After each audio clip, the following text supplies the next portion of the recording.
Custom దరఖాస్తులో Balanagar flyover పై కనిపించడం మీద serious అయ్యారు జిహెచ్ఎంసీ కమిషనర్. ఘటనపై పూర్తి వివరాలు అందించాలని డిప్యూటీ జోనల్ కమిషనర్ ను ఆదేశించారు. రోడ్డుపై పడిన దరఖాస్తులు హైత్నగర్ మండలానికి చెందినగా గుర్తించారు. డేటా ఎంట్రీ కోసం ఓ ప్రైవేట్ ఏజెన్సీకి అప్పగించగా వాళ్లు ర్యాపిడో వెహికల్ పై దరఖాస్తులు తీసుకువెళ్తున్నారు.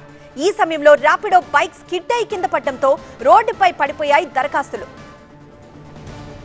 సంతానలేమి సమస్యతో బాధపడుతున్నారా? చింతించకండి. సుమారు 90,000 జంటలకు ఆనందం నింపింది ఓఎస్ఎస్ ఫర్టిలిటీ. ఈ రోజే 7825893600 కి కాల్ చేయండి. సంతానోత్పత్తి చికిత్సపై భారీ డిస్కౌంట్లు పొందండి. గుడ్ న్యూస్ చెప్పండి.